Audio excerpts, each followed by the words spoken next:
Hello, hey, welcome. In this video, as you can tell by the title, I am going to discuss my top 10 favorite flicks of 2026 so far. Anyway, here are my top 10. Number 10, Send Help. Sam Raimi is back, baby. The first true proper Raimi flick in 17 years. However, I do have two disclaimers. I'm not the biggest Sam Raimi fan. He's not one of my favorite filmmakers. I also haven't seen Raimi's most Raimi movies, his most iconic stuff. Army of Darkness, Evil Dead, and Evil Dead 2. I've seen almost every other movie of his, though, if that's any consolation.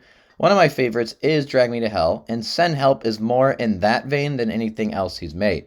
Send Help follows a frumpish Rachel McAdams, an odd and socially inept, yet talented and trusted corporate strategist, awaiting a long-awaited promotion. But because the boss who promised her that died, and now Dylan O'Brien, his callous, smug young son, has taken over, he couldn't care less about McAdams. He couldn't care less about his dead dad's wishes. When the two are on a business trip to Bangkok with other slimy business associates, the plane crashes, and the only two survivors are coincidentally McAdams and O'Brien. Washed up on the shore of a secluded island, shenanigans ensue. What really makes Send Help interesting to me are all the ironies. The domineering becomes the subservient becomes the domineering. The boss who knows nothing except luxury and privilege is used to paying everyone to do everything for him is now helpless. But now the employee who knows nothing except frugality and shrewdness is used to doing everything herself is now in control. The island becomes another work environment. He still attempts to assert authority. She still seeks recognition. So the power struggle remains, just with different scenery. It also takes the underdog story and segues it nicely into a villain origin story. There's probably some irony in there somewhere. Even the title is ironic. Who exactly needs help? Who is actually the one in danger? Sure, they both need help getting off the island. Sure, the boss needs help from his employees since he's injured and has no survival skills. Sure, she needs him to survive so she can possibly get that promotion. Although, as it turns out, they not only need help from each other, as you can tell from the trailers, but from themselves as well. They're both stuck in their character flaws. He's trapped in this condescending jerk of a personality in a position of authority. She's trapped in this cringy goof of a personality craving a position of authority. The ultimate message of Send Help just might be that power does not actually change people. It does not actually corrupt people. It only attracts, it only hypnotizes the corruptible. Once people seize power, it shows them for who they truly are. This has been my take for a while now, so I appreciate that it agrees with me. I also appreciate that the movie doesn't ever side with one character over another. Both are inarguably horrible people. This keeps it from being some sort of political sermon into an honest examination of the depravity of humanity. But it still manages to be fun. It still manages to be funny, despite when it gets dark. Yet it is a bit convenient, it's a little long, it's a tad predictable, it's totally visual, artificial with its excessive, needless, poor CGI and its oversaturation of color. Ugh. Number 9 is Passenger. So I never would have seen this movie, at least in theaters, if it wasn't for its gripping teaser trailer. I've often joked to myself that if I were president, one of the first thing I would do is ban movies from releasing trailers any longer than 90 seconds. I love and prefer when we're given nothing except atmosphere, emotion, and imagery.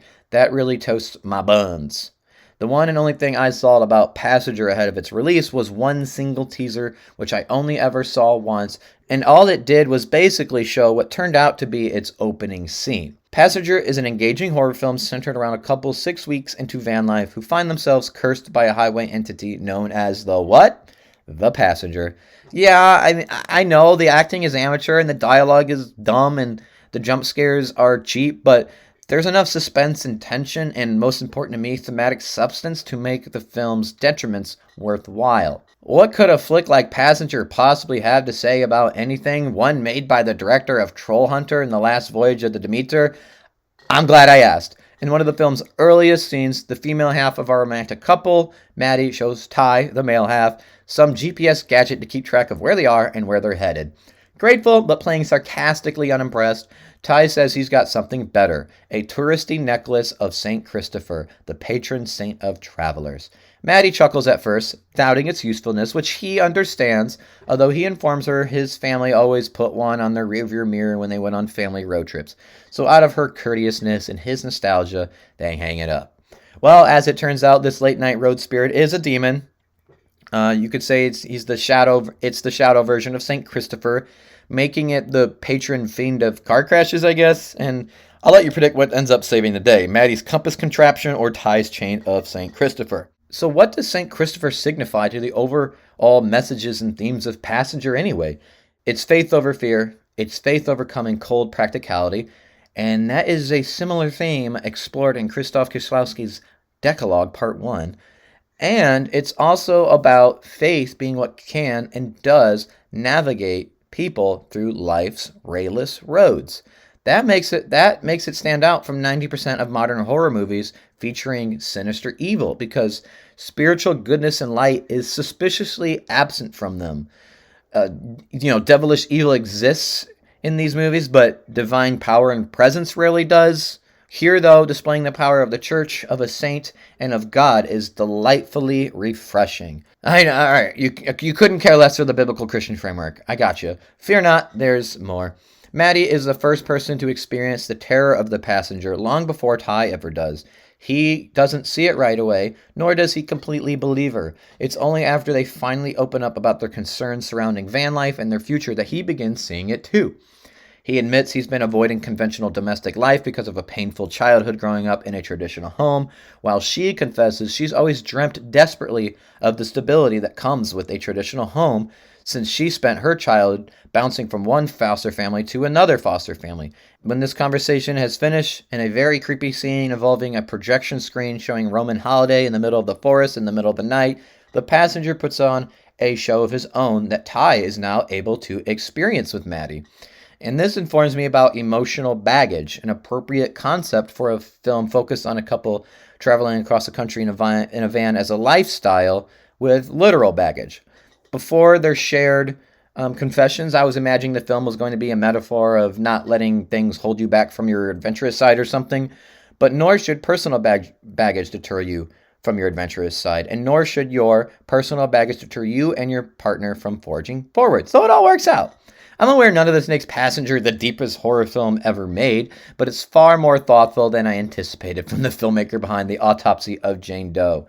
It's got good sound design with some absorbing horror set pieces and neat visuals too. Take it or leave it. Number 8, good luck, have fun, don't die. Gore Verbinski is back too, baby. His first film in 9 years has him coming out swinging. It's almost like he was retired or something, that all this crap with AI shook him with so much anger that he had to act. And here is that act. Sam Rockwell is the man from the future who travels for the 117th time to a diner called Norm's, where he must recruit 7 brave souls to help him stop a 9-year-old computer prodigy from creating the AI software that'll create a technological singularity, leaving 50% of the population hooked to machines a la The Matrix and or Ready Player One. It's obvious from the get-go who will live and who will not out of these 7. Of those who we know will live, get their own backstories, each backstory showcasing one of many detrimental effects of AI.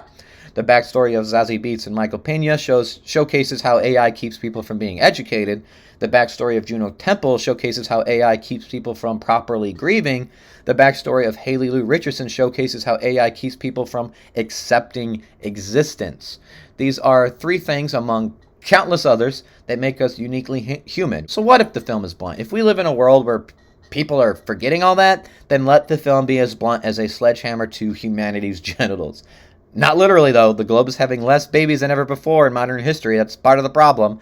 Good luck, have fun, don't die doesn't just have a poignant and relevant message. It's also got decent creativity and lots of laughs. There's character comedy, general comedy, macabre comedy. I mean, for example, there are running school shooting jokes throughout this thing.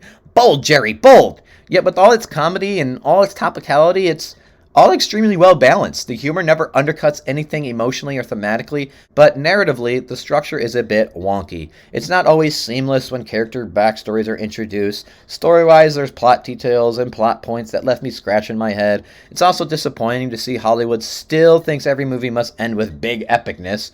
Visually, it has CGI that looks like Netflix TV show CGI, but at least there's not as much of it as I thought there'd be. Backrooms. Backrooms actually has a lot in common with Send Help. Both films have that idea about power I mentioned earlier. The protagonists of the two flicks go crazy by the end not because of their circumstances, the pair live frustrating and humiliating lives, but because they discover a venue that brings out the crazy that always existed. For Chiwetel Ejiofor's character in Backrooms, I apologize, my guy, if I mispronounced your name. He's a guy that should have been an architect, but gave it up to run a furniture store to support his marriage. However, that marriage has since crumbled, and he's since turned to alcoholism and workaholism, not a great combo, to cope with his failures. When he accidentally uncovers the backrooms, an empty, endless, labyrinthine, expansive, extra-dimensional, dull yellow walls, harsh fluorescent light, and long corridors with random furniture sitting around landing, much of it intertwined with floors and walls, he becomes intrigued and eventually obsessed with it. Shenanigans ensue. It's difficult for me to articulate why I think this is so interesting philosophically and spiritually, but I'll do my best. It all probably begins with the malaise of the modern world. Our society appears to embrace the idea that nothing matters, that nothing is real, that nothing is what lies ahead.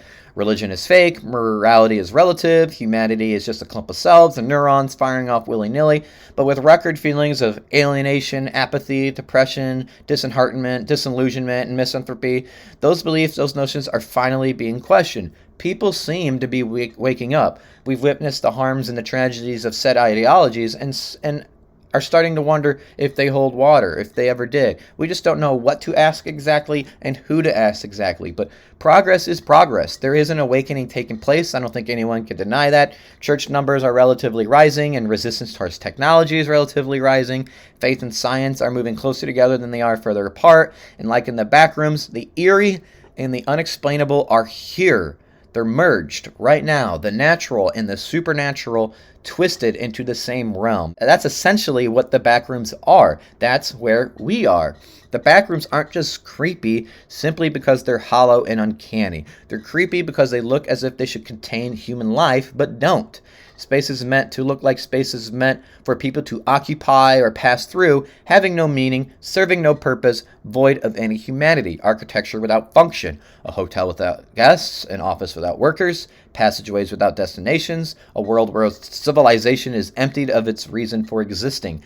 The Backrooms are symbolic images of a world that has lost its center, in a way, is trying to find its way back. Do we believe in life during life? Do we believe in life itself? Those are the questions I think a lot of art about liminal spaces are getting at least Backrooms, whether they realize it or not. And I can't help but think the increasing evolution of AI plays a part in all this too. Eventually, as depicted in Good Luck, Have Fun, Don't Die, and The Matrix, and Ready Player One, people are fun to sit out of reality and plug themselves into a phony one. Anyway, enough of that gobbledygook. That likely didn't make any sense. I apologize. So let's just talk about the filmmaking real quick. I love the backroom scenes and the found footage stuff. I thought it was great. The script was set in the 1990s. It's very appropriate, and it has three-dimensional characters, and I love how it incorporates psychology into the surreality of the backrooms, demanding multiple rewatches since it never quite spells everything out. It never quite explains exactly what the backrooms are, where they came from, or why they exist. But sadly, those questions are eventually going to be answered because director Kane Parsons says he plans on making a lot more of these. And speaking of Parsons, he's clearly a first-time director, and I actually wouldn't be surprised if he only directed some of this. The cinematography during non-backrooms-related scenes are a little cold and distant, never quite adhering or cohering to the characters, the dialogue, or the plot. The film's a little rushed in places.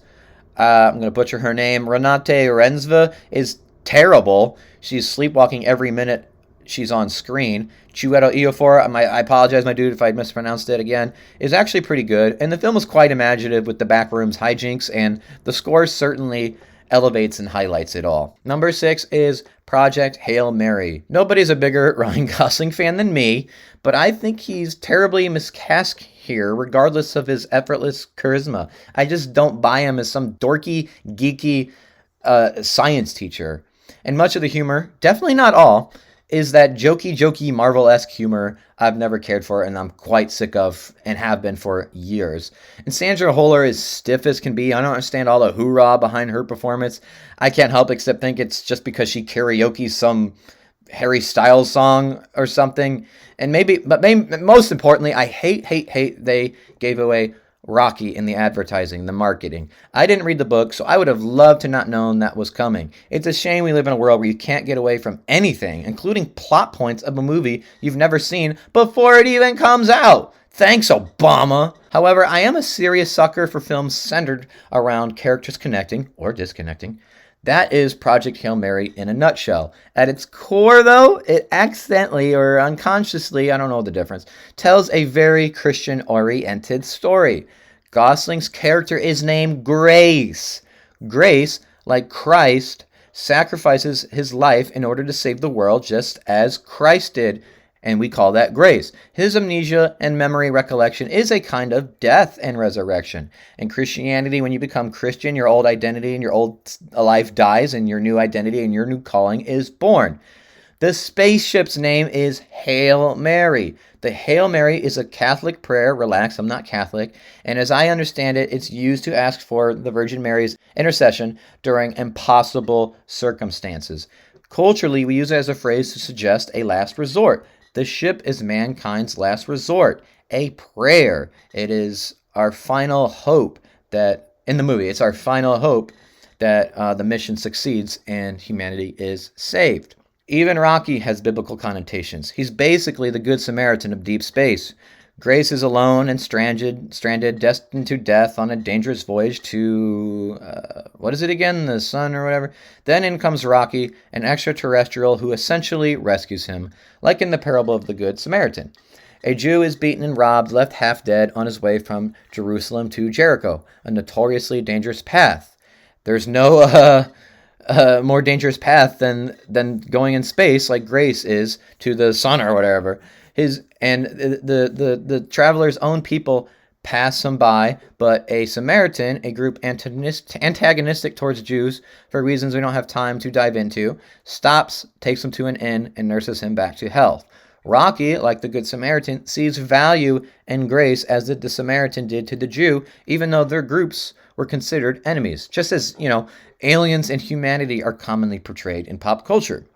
Yes, it's also about friendship and heroism, human ingenuity and human resilience, blah, blah, blah, blah.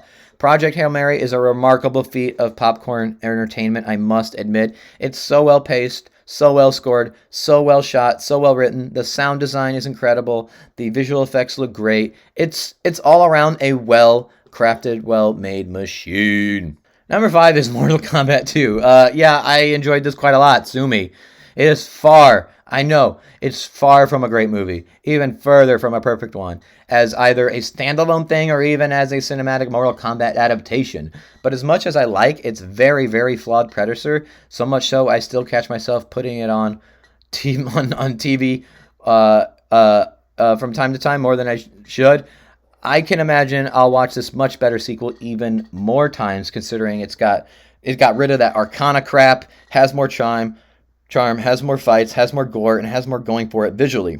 On top of that, Carl Urban somehow makes Johnny Cage likable, Baraka's silly rewrite somehow works, and Martin Ford, of all people, somehow really makes Shao Kahn feel like a genuine threat. I don't really have much more to say about the movie. Not everything works, of course, but I'm a fan of the game, so naturally I had an exceptionally good time with this. Easily the best Mortal Kombat movie that's been made. I think its rewatchability is what makes it so high up on this list. All right, number 4 is Operation Taco Gary's. I enjoyed this quite a lot too. Sue me twice. But hear me out. I'm aware it's quite a cliche to say this, although I believe I get a pass because I grew up and lived in the era, but Operation Taco Gary's is the kind of comedy they just don't quite make anymore. This is, deliberately or not, a throwback to the kinds of comedies of the 90s and 2000s that I've loved my whole life and have missed ever since, for more than 20 years now. They're partly responsible for parts of my personality, for better or for worse. This movie isn't comprised of, point-and-shoot cinematography of comedians and non-comedians alike trying to perform improv. There's no self-importance. There's no virtue signaling. It's just straight, wacky, zany comedy. Work went into the bits, the characters, the sight gags, the situations, the etc. For me, there are, unfortunately, the obligatory LOL penis jokes here and there that I don't care for, but not enough to take away from any surprising enjoyment of a movie, from my surprising enjoyment of a movie I didn't know existed until I put it on. I didn't even bother to watch a clip or a trailer. But miraculously, a comedy like this has some semi-profound things to say. There's one big line repeated throughout that essentially sums the whole movie up. No one wants to believe the truth anymore. Who could disagree with that observation in 2026? Trust in all our institutions are at an all-time low. Other key important lines include accept the absurdity, embrace the chaos, nothing is normal, there's no such thing as normal. These are all perspectives I've had close for most of my life on Earth. You do well to adopt them, so try it out. I must admit, though, that the titular Taco Gary's eerily resembles, to the point it must not be coincidence, my favorite fast food chain, Taco John's. Boy, do I miss that place. There aren't any here in Florida. Number 3 is Crime 101, a sleek, smart, taut, intense thriller that does, admittedly, get too schmaltzy and too soft on crime by the end, which, given the setting, makes sense. Still, it's a solid flick that'll likely remain criminally underrated throughout the year. When I put it on, I expected it to be nothing more than generic competence that would lull me to sleep, except I got baited and hooked and stayed up an extra 141 minutes that night. It doesn't exactly follow one particular protagonist, nor is it an example of hyperleak cinema or anything, but it does have multiple characters from multiple points of view that all come together in a really believable, intelligent, and satisfying way. That's part of what separates it from many other movies like it. And that brings me to the annoying discourse surrounding the film. There are people out there upset that this rips off too many pages from Michael Mann's playbook, supposedly, yet complain it's not as intense or suspenseful or thrilling. Pick a lane, bros. These same people always love a film with Lynchian vibes, despite it not being made by Lynch, though. Hypocritical much? Crime 101 is certainly much quieter and easily more restrained than Mann's movies, intentionally so, but its quietness and restraint is actually the tension. Its suspense largely comes from the uncertainty, not the chaos. I'm not saying any of Mann's films fall prey to any of this, but it must be stated regardless, speed and volume doesn't always automatically create intensity and suspense and thrills. Mann is also not the inventor of the archetypes, formula, and tropes this film borrows from. Mann would be the first one to tell you that. People also, I think, complain the characters here aren't deep enough. Well, honeys, people in real life don't narrate their feelings and ramble about their motivations in long-winded monologues. Ever heard of show, don't tell? Their body language, their choices, their routines, their moments of hesitation, what they refuse to say, that all can tell us just as much as any screenwriter could pen down. I always prefer subtlety, and this has enough to give its characters the observable 3 dimensions the actors require and us as an audience requires. The star-studded cast, it definitely helps. Chris Hemsworth as the Robin Hood jewel thief, Halle Berry as the conflicted high-end insurance broker, Mark Ruffalo as the brilliant but disheveled detective, Corey Hawkins as Ruffalo's loyal partner, Barry Keoghan as the psychotic hitman on a motorcycle, Nick Nolte as Hemsworth's grumpy manipulative fence, and I have a hunch people weren't expecting such realistic action set pieces, or maybe they were expecting more, but the action set pieces here are meticulously crafted car chases and shootouts that utilize no blender cutting and no detectable CGI to achieve excitement. No bombastic music, just pure old school filmmaking. It focuses on framing, pacing, performances, and theme, not hollow spectacle. It explores faith versus choice, order versus chaos, the loneliness of exceptional people, the tension between freedom and living by a code, and the seduction of mastery. In doing so, though, Hollywood exposes its pusillanimity towards the unlawful just because someone might do it out of circumstance or perceived injustice or whatever. The guy is not a hero, and the film really wants you to think of him as one. But that's more of a literal take. Movies are metaphors. You figure it out. Number 2, The Furious. Oh man, The Furious is unabashedly ashamed of its anime and video game influences. It's a non-stop, balls-to-the-wall, no-holds-barred, no-nonsense martial arts extravaganza. As the kung fu aficionado I think I am, there are things in here I don't think I've ever seen before. I can't tell you how many times I let an audible, dude, during its 113-minute runtime. It's brutal to every single character, including children, and creative in both its choreography and its violence as we follow 2 guys out for revenge. I'm going to butcher his name. I am not Chinese, I've never been Chinese, I never will be Chinese. One of these guys is a mute Ji Miao searching for his daughter before she becomes sex trafficked, and the other a Joe Taslim tracking down his missing journalist wife. Violent shenanigans ensue. The Furious does have 2 significant flaws. The first thing has to do with dubbing. We get people speaking their native tongues and we hear their native tongues. That's good. We also get people speaking their native tongues and we hear their English dubs. That's not as good.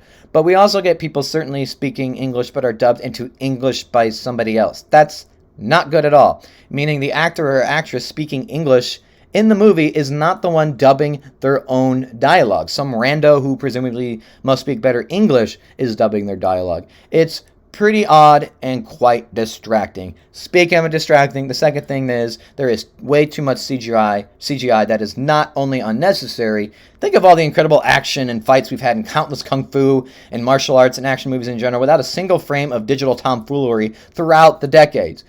But the CGI here looks cheap and ugly too. It's very obvious. Sometimes, to make matters worse, nothing is off limits. Blood, debris, dust, glass, ice, smoke, weapons, etc. If this was made with no computerized laziness, The Furious would be one for the ages, no doubt. But it's still awesome. It still kicks butt. That's how good it is. Bad CGI and bad dubbing can't keep it down. All right, number 1 is 28 years later, The Bone Temple. Gone is the hideous iPhone aesthetic, thankfully, and with it, the dishonest shot on an iPhone, even though we obviously shot with lenses you could never afford, you plebe, marketing campaign. Hooray, no gimmicks, yippee. 28 years later, The Bone Temple is the first 2026 movie I saw all the way back in January, and I haven't seen it since, yet it still remains at the top. I won't be surprised if it stays there. It's that good. The best in the franchise. For sure. It's a direct continuation of its predecessor from last year. It keeps track of Spike immediately after he's rescued by the Jimmies, Jack O'Connell's motley crew of violently unhinged Teletubby fanboys, all modeled after his own name and image. We get several twisted scenes from them, believe me, but the film is actually more focused on Ralph Fiennes as he relentlessly pursues a cure for the rage virus, testing version after version on an abnormally large zombie he's named Samson, for obvious reason. Yes, because of his massive schlong. This is where the most thematically profound stuff lies. Director Nia DaCosta and screenwriter Alex Garland go for the throat in posing questions about the fall of man. In Genesis, God warns Adam and Eve not to eat from the tree of knowledge, for if they do, they will surely die and curse the rest of humanity. Of course, as we all know by now, that's exactly what happened. Life before the fall was innocent, free of death, of tragedies, of worries. Life after the fall has been nothing but innocent, death, tragedies, and worries. Was mankind better off before the fall or after the fall? That's what DaCosta and Garland are essentially exploring. Through allegory, of course. Just think about it. The rage virus represents our corrupted, fallen nature, a force that bends humanity towards depravity. Samson represents humanity enslaved by that malevolent force, harming himself and others. Dr. Kelson represents the savior figure who devises a cure, and his cure represents grace, redemption, and salvation. Before Dr. Kelson's treatment, Samson acts purely on instinct, devoid of the burdens that define human self-awareness. He doesn't wrestle with guilt, meaning, mortality, shame, and moral responsibility. He is innocent in a way because he's unaware. But Samson's lack of awareness is not depicted as paradise in Eden. His lack of awareness is depicted as a prison. The rage virus has not made him a purer or simpler being. It's trapped him inside a distorted and opaque perspective of reality. Dr. Kelson's breakthrough arrives when he begins to understand the infected are not empty monsters, but human beings whose minds are buried and hidden beneath a pathological state. Their humanity hasn't been destroyed and erased, it's just been blurred and obscured. After the fall, mankind gained knowledge, but knowledge comes with suffering. Adam and Eve didn't become animals, they became more self-conscious. They saw their vulnerability, their nakedness, and their mortality. Samson's arc follows a similar pattern. He regains language, memory, and self-realization. Like with Adam and Eve, when he realizes what he's been and what he's done, Samson doesn't encounter bliss, he encounters horror. Even when Samson goes back to the train where he first became infected, the infected shortly arrive and know he's longer infected and is, in a way, cast out of a version of Eden, his version of Eden. So if Samson is an Adam and Eve stand-in, then he is a stand for mankind at large, broken and fallen and lost in need of grace, redemption, and salvation. And that's how Dr. Kelson and his cure come in to symbolize said grace, redemption, and salvation. Anyway, 28 years later, The Bone Temple is equally packed to the brim with disturbing human behavior and gory zombie action as it is with character-driven scenes. It's so rare these days we get scenes in genre movies or any kind of movie where space and time is dedicated to three-dimensional characters having three-dimensional conversation. So that's my top 10. Like and subscribe, all that jazz. Y'all have a good day, you hear?